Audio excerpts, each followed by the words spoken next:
Hai, assalamualaikum warahmatullahi wabarakatuh. Selamat datang kembali di channel saya Fitra Muda. Oke, gue sengaja bikin video ini karena gue lagi santai, gue libur, nggak ada kerjaan, jadi gue mau produktif.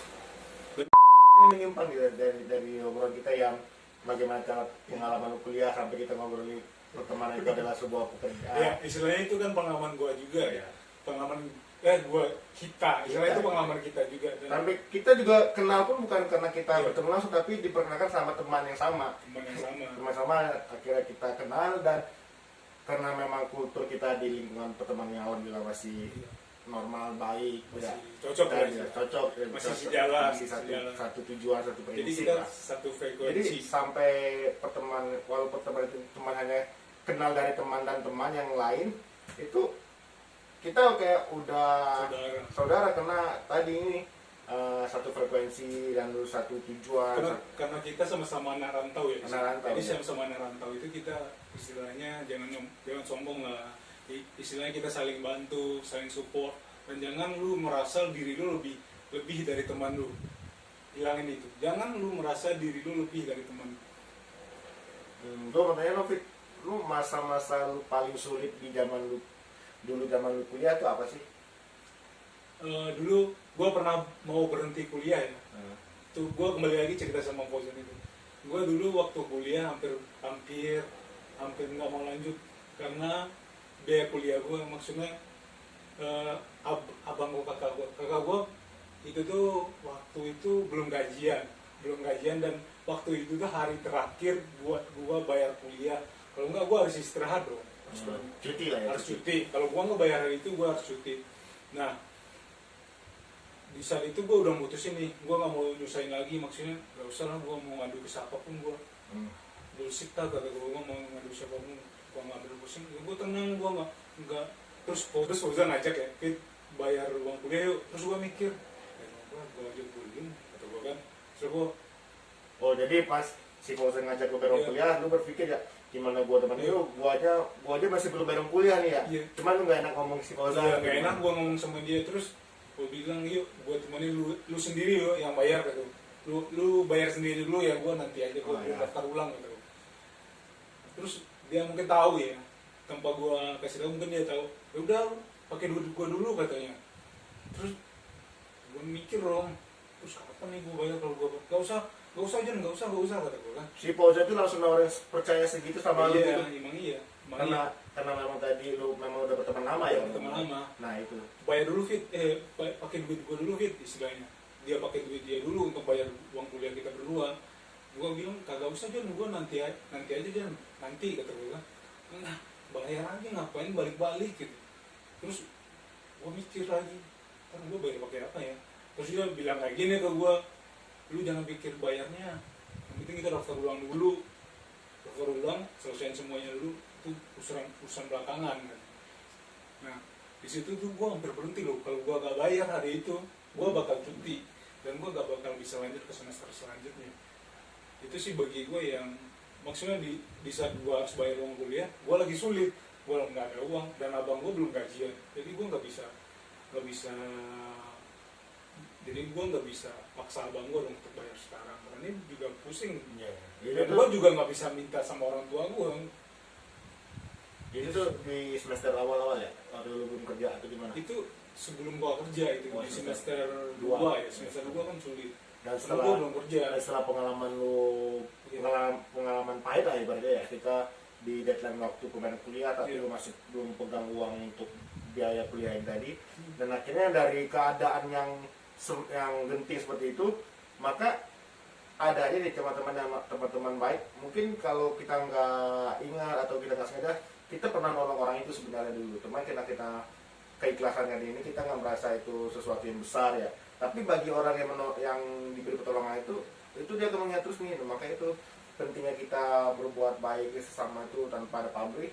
Itu akan dibalas nanti suatu saat kita memang ada kebutuhan yang mendesak itu. Itu yang gue bilang tadi, harta lu bukan cuma duit lu, harta lu itu teman yang baik, itu harta lu, harta yang sangat berharga. Keluarga dan teman lu adalah harta lu gitu.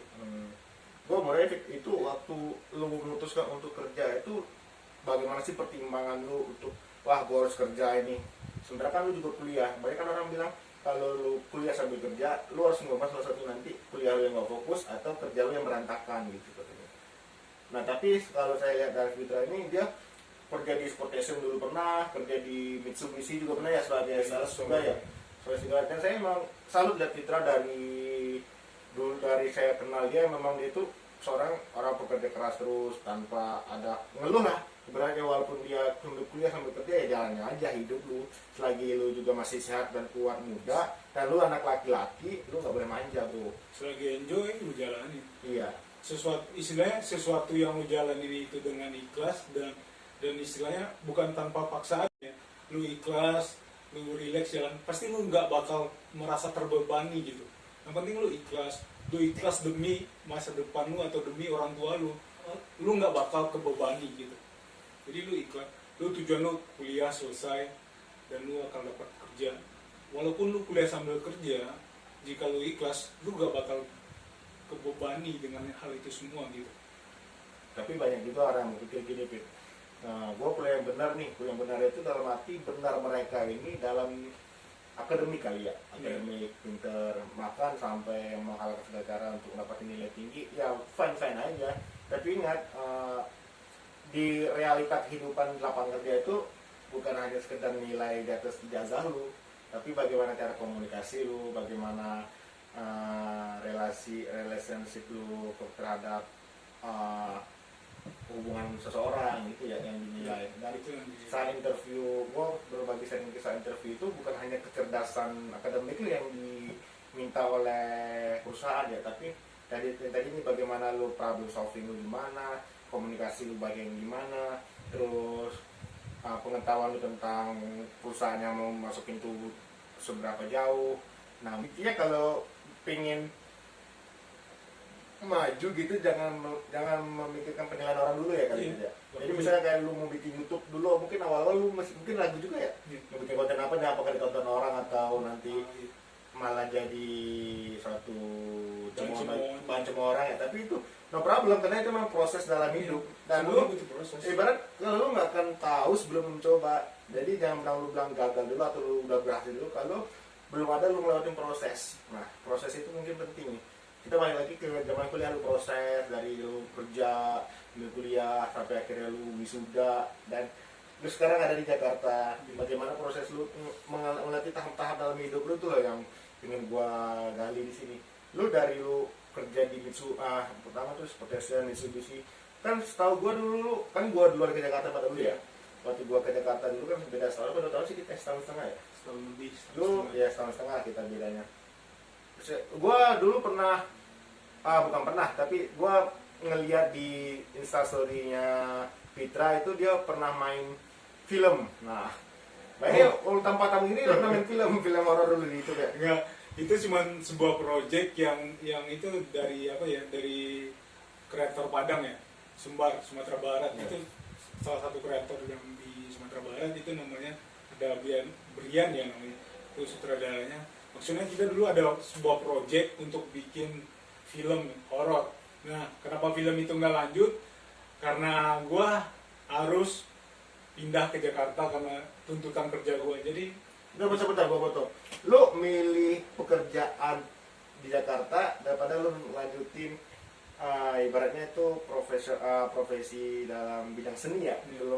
Karena kan profesi dalam seni itu menjanjikan sih. Kenapa lu lebih memilih ke Jakarta yang notabene lu hanya jadi karyawan swasta dan ya mungkin gajinya nggak seberapa, tapi lu lebih memilih keluar dari zona nyaman lu di Padang dan melihat Jakarta yang lebih luas lagi dan apa namanya, rintangan hidup yang ya baik kalau kita sendiri Jakarta bagaimana, dan lu meninggalkan nih yang zona nyaman lu yang jelas lu udah kerja di Mitsubishi di Padang ya. Dan pekerjaan samping lu itu sebagai kreator seni, dan lu juga YouTube dan juga main film di salah satu apa tadi namanya, itu konten kreator Sumbar ya. Iya, Sumbar itu.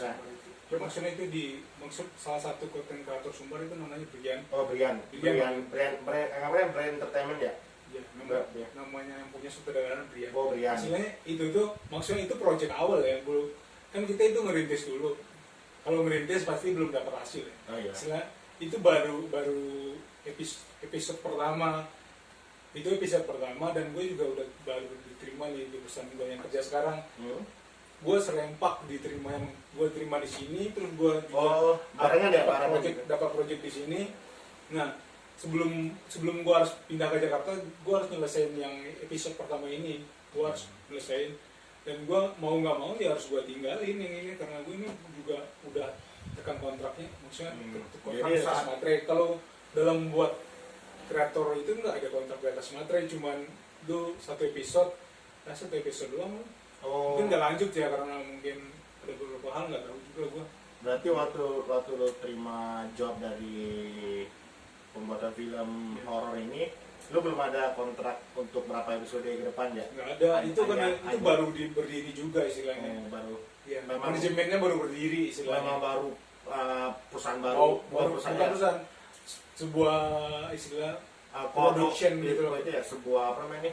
Komunitas baru di Sumatera Barat untuk pembuatan konten video kreator ya. Iya, film untuk film. Dan saat lu ketemu orang ini berbarengan sama lu diterima kerja. Nah, udah jalan beberapa scene, terus gue terima di sini, gue harus diharuskan untuk pindah ke Jakarta tanggal sekian, sebulan jaraknya. Jadi sebulan ini ini harus selesai. Jadi gue harus selesaiin salah satu dulu, baru gue berangkat ke Jakarta. Tapi kan ini, lu posisinya di Padang kan waktu itu ya? Iya, di Padang. Nah, gimana lu bisa dapatin informasi pekerjaan yang kerjanya itu di Jakarta gini? Sementara yang gue tahu dulu tuh lu seorang YouTuber juga aktif ya. Terus lu sebenarnya dikit. Ya walaupun sedikit, tapi lu udah mulai iklan ya waktu itu kan? Udah mulai iklan, itu lumayan. Gue udah mulai AdSense. Gue aja sampai sekarang belum tebus 1.000. Dan memang mungkin di fashion gue nggak cocok untuk di dunia kreator seperti itu. Sama juga. Istilahnya nggak ada yang cocok atau nggak cocok ya. Istilahnya pokoknya intinya lu buat channel, terus lu sharing-sharing, istilahnya lu mau sharing apapun itu di channel lu sendiri. Jadi lu bebas mau ekspresi apapun di channel lu, mau ngapain di channel. Kalau masalah AdSense itu bonus, gitu. Kalau gue mikirnya gitu bonus. Kalau AdSense itu bonus. Ini yang penting gue bisa upload di channel gue bisa. Bodoh amat. Ya bodoh amat sama penonton sedikit atau apalah. Yang penting gue upload. Gue kerja sesuai dengan apa yang gue mau dalam diri gue. Gue lakuin apa yang gue mau dan bukan yang mereka mau. Itu ya.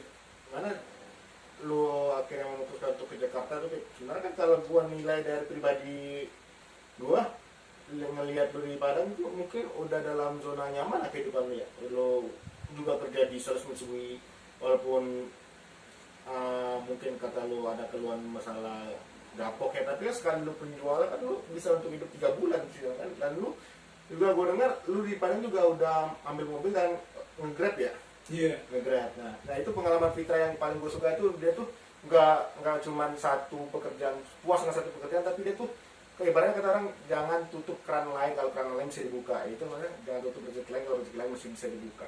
Nah itu gimana cara lu ngejalanin banyak pekerjaan dalam satu waktu, tapi lu nggak ngeluh terus, ya lu santai terus. Itu yang gua pengen lu sharing ke teman-teman gini. Istilahnya kalau Grab itu tuh bebas ya. Kalau Grab itu kan suatu aplikasi, jadi lu bebas mau, kalau lu kerja aktifin aplikasi lu, kalau lu nggak mau kerja matiin aplikasi lu. Jadi istilahnya Grab itu gue intinya cuma mau nambah relasi atau mau nambah teman ya.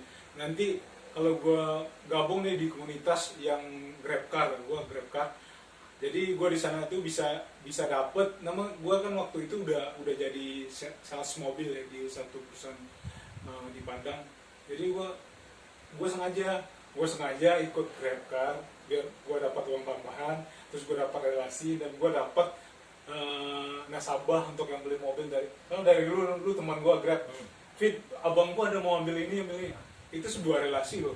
Jadi gue bisa dapat nasabah dari sana juga gitu. Makanya gue yang ikut dalam komunitas GrabCar juga gitu. Oke, berarti dari setelah lu nge-grab gitu, lu sempat dulu kan Grab tuh rusuh karena antara ojek pengkolan, lu GrabCar ya? Kalau gue juga dulu pernah ngalamin namanya gojek online. Kalau GrabCar kagak ada. Oh nggak rusuh ya, karena taksi nggak rusuh ya? Karena gue dulu juga pernah ngalamin gojek online, gimana? Gue pernah dijegat dulu di SMA belakang kosan kita, itu waktu itu gue ngambil penumpang di SMA itu banyak ojek pengkolan ya, ojek pengkolan itu saya masuk lewat belakang. Nah lewat belakang tuh rame nih, ramai banyak bengkelan ke sana selalu datang. Saya muter ke tempat guru parkir, area parkir guru datang.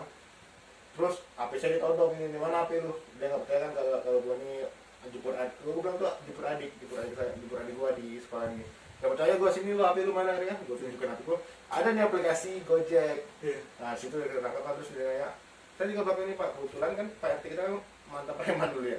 Jadi bang RT Pak Joni ya, oh udah saya bebas alhamdulillah karena saya juga pernah lapor ke PRT itu Pak. PRT itu ya saya cerita sedikit, kami itu kuliah di kontrak bareng kita berenam ya. Dan di sana tuh dulu tempatnya rumah kosong dan belakang rawa, depan rawa, kiri rawa, samping kanan rawa semuanya. Dan di depan satu ini ada rumah PRT. PRT di sana itu jarang di rumah karena dia punya toko di pasar ya. Jadi saat kami pindah ke kontrakan itu, warga-warga sekitar itu senang, alhamdulillah senang sama kita karena kita anak-anak pilihan, laki-laki semua. Kita disuruh nih satu lorong warga itu kita bersihin rumput, kita bersihin rumput dulu. Gue masih ingat tuh PRT ngasih bersihin rumput, kita benerin sendiri, nanti dikasih PRT nih biayanya. Lu benerin lah bersihin rumput pasar gini ntar. Nah situ PRT senang, terus nanya kerjaan lu sampai kuliah sampai ngapain? Gojek Pak.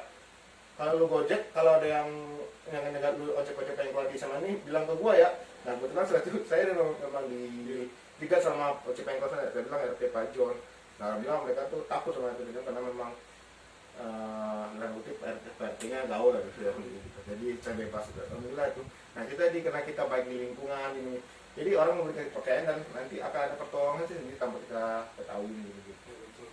Jadi lu jangan pernah ngeluh seperti apa kondisi hidup lu, sesusah apa hidup lu, yang penting lu terus berusaha dan lu bawa enjoy semua hidup lu. Jangan lu merasa lu orang yang paling miskin atau orang yang tidak paling beruntung di dunia. Itu tuh tergantung mindset lu sendiri ya. Iya. Kita juga bukan terlahir dari orang yang kaya kan. Tapi sekarang pun kita nggak kaya, cuma kaya. Alhamdulillah kita bisa berdiri di kaki kita sendiri dan kita bersyukur dengan apa yang kita miliki gitu. Jadi jangan pernah ngeluh. Walaupun kita belum bisa memberi yang lebih ke keluarga, tapi sebenarnya kita nggak menyusahkan menjadi beban orang tua gitu aja sih. Istilahnya jika lu nggak bisa memberi lebih kepada orang tua lu, jangan setidaknya lu jangan jadi beban bagi orang tua lu gitu. Balik lagi nih Pik, gue masih penasaran. Dulu kan lu ngabarin gue mendadak ya, lu udah di Jakarta. Gue nggak tahu nih proses lu ke Jakarta gimana kemarin. Yang gue tahu tadi lu bilang lu kehidupan lu cukup nyaman di Padang, kenapa lu berani ke Jakarta yang gini? Apa sih pertimbangan lu sampai lu berani ke Jakarta dengan posisi kerjaan yang belum lu tahu nanti ke depannya gimana? Sementara di Padang udah punya pekerjaan yang enak lah dan ada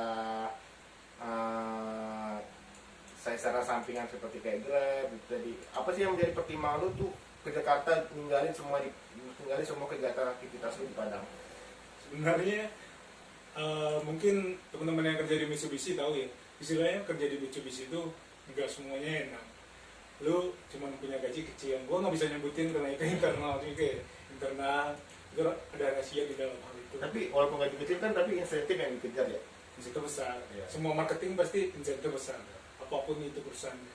Cuman kan istilahnya ada yang namanya itu dalam kutip riba dan gue juga pengen, maksudnya gue bukan terlalu suci banget ya. Istilahnya gue mau ngindarin hal seperti itu juga, makanya gue milih perusahaan yang baru ini. Perusahaan yang baru ini istilahnya gue istilahnya dibilang cukup lah, gaji seperti ini dibilang cukup, jadi gue alhamdulillah, jadi gue ambil yang ini. Jadi bukan karena posisi pekerjaan Jakarta lebih gede gaji kali ya, bukan? Karena lebih kenyamanan dan keberkahannya gitu. Mungkin jadi intinya dalam proses hidup lo itu lo nggak terlalu banyak, maksudnya nggak terlalu banyak, mungkin nggak terlalu banyak ngeluh ya, dan lu jalannya apa adanya kehidupan lu nikmati prosesnya, dan lu yakin nanti suatu saat pasti hidup lo akan berubah kalau lu punya niat dan kemauan dalam merubah hidup lu sendiri. Intinya hidup lu berubah bukan karena orang tua lu yang kaya, hidup lu akan berubah karena orang tua lu yang susah, tapi karena kemauan dalam diri lu sendiri untuk berubah. Oke, sampai jumpa di video selanjutnya. See you next video. Assalamualaikum.